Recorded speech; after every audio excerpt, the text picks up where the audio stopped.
अगर शाम में अमन है तो ये मुसलमानों के लिए खैर की खबर है, और अगर शाम के हालात खराब हुए तो समझ लेना ये क़यामत की आमद की निशानियों में से एक निशानी होगी, क्योंकि शाम में लाखों मुसलमानों का कत्लेआम, मासूम बच्चों की साइलों पर मिलती लाशें, रोटी के चंद टुकड़ों की खातिर अपना जिस्म बेचती औरतें और नाम निहाद इस्लाम के ठेकेदार सऊदी अरब फैशन शो और अरब रियासतें मंदिर बनाने, और पाकिस्तान जैसे मुल्क जो बना ही इस्लाम के नाम पर है, ना इसके जनरल साहब को ख्याल आया और ना सदर और वजीर आजम को गैरत नाम की किसी चीज ने झंझोड़ा। इन्हें फिक्र है तो सिर्फ अपनी कुर्सी और ओहदे बचाने की, और दुनिया के इस जाहो जलाल के लिए इन मुसलमानों ने अपने नबी से भी गद्दारी करते हुए मुशरिकीन से हाथ मिला लिया। ये सब क़यामत की निशानियों में से निशानियां हैं। हमारे प्यारे नबी रसूल अकरम हजरत मोहम्मद सल्लल्लाहु अलैहि वसल्लम ने इरशाद फरमाया था, क़यामत उस वक्त तक कायम ना होगी जब तक मुसलमान मुशरिकीन से न मिल जाएं, और जब तक मेरी उम्मत के लोग बुतों की इबादत ना करेंगे। और ये सब कुछ अरब मुमालिक बल्कि पूरी दुनिया में हो रहा है। मोहतरम नाजरीन, शाम मगरबी एशिया में वाक़ एक छोटा सा इस्लामी मुल्क है, जिसका मुकम्मल और सरकारी नाम अल जमहूरियतुल अरबियतुल सूरिया है। इसे इंग्लिश में सीरिया भी कहा जाता है। इसके मशरक में इराक, मगरब में बहरे रूम, शुमाल में तुर्की, जनूब में उर्दन, जनूब मगरब में इसराइल, लबनान और फलस्तीन की सरहद वाक़ है। शाम का कुल रकबा 1,85,180 मुरबा किलोमीटर है, जो रकबे के लिहाज से दुनिया में 67वां बड़ा मुल्क शुमार होता है। शाम 1,82,84,407 अफराद की आबादी के साथ दुनिया में 63वें नंबर पर शुमार होने वाला मुल्क है। इसका परचम सुर्ख, सफेद और स्याह रंग की उफ़क़ी पट्टियों पर मुश्तमिल है, जिसमें सितारे बने हुए हैं। मुल्क का सबसे बड़ा शहर और दारुल हुकूमत दमिश्क है। दमिश्क शहर को दुनिया के कदीम तरीन शहर होने का एजाज भी हासिल है, क्योंकि यही वो शहर है जिसमें दुनिया के सबसे पहले इंसान हजरत आदम अलैहिस्सलाम ने रहायश अख्तियार की थी, और इसी शहर में दुनिया के सबसे पहले कत्ल की रूदाद लिखी गई थी, यानी हजरत आदम अलैहिस्सलाम के बेटे काबिल ने हाबिल का कत्ल भी इसी शहर में किया था। सरजमीन शाम पर बहुत सी अज़वाज मुतहरात, आले रसूल और आशिकाने रसूल के मज़ारात मौजूद हैं। दमिश्क शहर के करीब वाक़े वादी दर्रा में हजरत हबीब अलैहिस्सलाम का रोज़ा मुबारक भी मौजूद है। दमिश्क शहर वर्ल्ड हेरिटेज साइट्स में भी शामिल है। इसके अलावा मुल्क में 6 और भी हेरिटेज साइट्स मौजूद हैं। दमिश्क के अलावा हल्ब और हामा सामा मुल्क के बड़े शहरों में शुमार होते हैं। शाम पाकिस्तान से 2,873 किलोमीटर की दूरी पर वाक़े है। शाम की करेंसी को सीरियन पाउंड कहा जाता है। एक सीरियन पाउंड के पाकिस्तानी 0.275 रुपए बनते हैं, यानी कि एक पाकिस्तानी रुपए के 3.635 सीरियन पाउंड बनते हैं। शाम के ज्यादातर लोग दरिया फुरात, सैले समंदर और पहाड़ों के दरमियानी जरखेज जमीनी पट्टी में आबाद हैं। यहाँ पर लोगों की आबादी की कसाफत 99 अफराद फी मुरबा किलोमीटर है। 2008 में एक अमरीकी इदारे की रिपोर्ट के मुताबिक 18 लाख के करीब पनाहगुज़ीन मुल्क में रहायश पजीर थे, जिनमें सबसे ज्यादा तादाद फलस्तीनी और सोमाली पनाहगुज़ीनों की थी। अक़वाम मुत्तहिदा के मुताबिक शाम इंसानी पनाहगुज़ीनों की सबसे बड़ी सरजमीन थी, लेकिन 2011 की जंग के बाद मुल्क के 90 लाख से ज्यादा आबादी बेघर हो चुकी है। शाम में सबसे ज्यादा अरबी नस्ल के लोग रहायश पजीर हैं, जबकि दूसरा बड़ा नस्ली गिरोह कुर्द है, जो कुल आबादी का 9 से 10% है। इसके अलावा अल्बानवी, बोस्नियन, जॉर्जियन, यूनानी और आर्मीनी नस्ल के लोग भी आबाद हैं। शाम दुनिया में 7वां सबसे बड़ा आर्मीनी आबादी रखने वाला मुल्क है। शामी बाशिंदे शाम से बाहर सबसे ज्यादा ब्राजील में आबाद हैं। ब्राजील अमेरिका में पहला मुल्क है जिसने पनाहगुज़ीनों को रहायश देने की पेशकश की है। शाम की 74% आबादी मुसलमान है, जिनमें 60% सुन्नी और बाकी शिया मुसलमान हैं। दीगर मजहबी अकायद में ईसाइयत, ऑर्थोडॉक्स, प्रोटेस्टेंट और दुरोज़ी शामिल हैं। शामी सदर बशारुल असद को ना तो सुन्नी मुसलमान मानते हैं और ना ही शिया मुसलमान शिया तस्लीम करते हैं। इसका ताल्लुक एक आदियानी तर्ज अकायद के फिका से है। अरबी मुल्क की सरकारी और सबसे ज्यादा बोली जाने वाली जुबान है, जो रोजमर्रा के तमाम शोबों में इस्तेमाल की जाती है। इसके अलावा मुल्क में कुर्दिश, आर्मीनी, तुर्की, सर्सियान, चेचनिया और यूनानी भी बोली जाती है, लेकिन इन्हें कोई भी सरकारी हैसियत हासिल नहीं है। अंग्रेजी और फ्रांसीसी जुबान को मुल्क की दूसरी बड़ी जुबान होने का दर्जा हासिल है। शाम में 6 साल की उम्र से तालीम लाजमी करार दी गई है।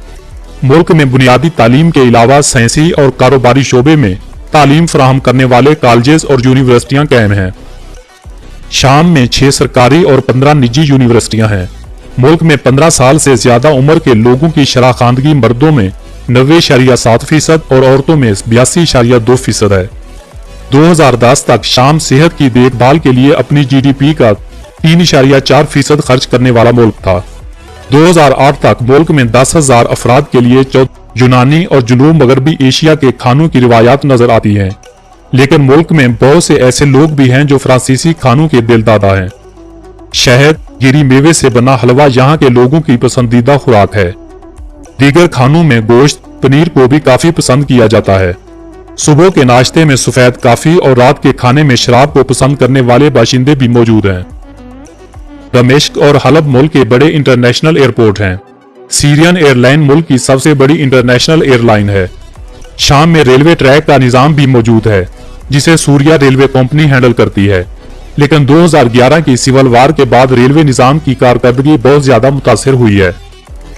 ملک میں 69,837 کلومیٹر سڑکوں کا نیٹ ورک بھی موجود ہے، جس میں 1103 کلومیٹر ایکسپریس ویز بھی ہیں، لیکن ملک کی موجودہ صورتحال کی وجہ سے سڑکوں اور ٹریفک کا نظام بری طرح خراب ہو چکا ہے۔ دنیا میں مشہور ہیں۔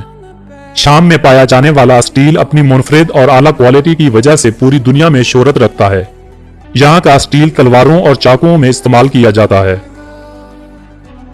2011 سے پہلے شام غیر ملکی سیاحوں کی توجہ کا مرکز تھا، لیکن موجودہ جنگی حالات کی وجہ سے سیاحت کے شعبے میں 75% کمی واقع ہوئی ہے، جس وجہ سے ملک میں بے روزگاری کی شرح میں اضافہ ہوا اور اس وقت ملک میں بے روزگاری کی شرح 50% سے بھی زیادہ ہے۔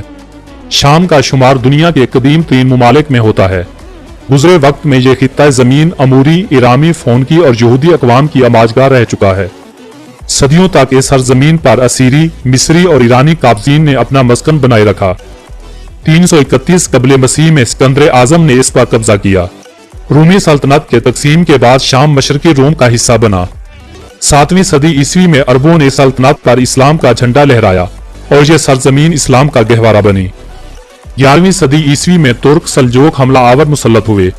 شام 1516 سے 1918 تک سلطنت عثمانیہ کا حصہ رہا۔ 1920 میں ایک معاہدے کے تحت شام کو فرانس کے زیر کنٹرول دے دیا گیا۔ 1914 میں پہلی جنگ عظیم کے دوران برطانیہ اور فرانس نے اس پر قبضہ کر لیا اور موجودہ لبنان جو اس وقت شام کا حصہ ہوا کرتا تھا اسے شام سے علیحدہ کر دیا۔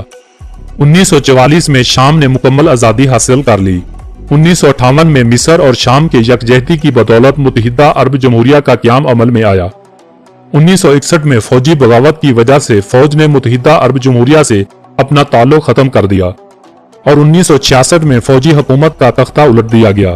1967 میں شام اسرائیل جنگ میں شام کو اسرائیل سے شکست کا سامنا کرنا پڑا۔ اسرائیل نے ملک کے جنوب مغرب میں واقع گولان کی پہاڑیوں پر قبضہ کر لیا۔ 1971 میں جنرل حافظ الاسد ملک کے صدر منتخب ہوئے اور سن 2000 تک ملک کے صدر کا عہدہ سنبھالے رکھا۔ سن 2000 میں حافظ الاسد کی وفات کے بعد ان کا بیٹا بشار الاسد ملک کے صدر منتخب ہوئے، جو سن 2000 سے اب تک ملک کے صدر ہیں۔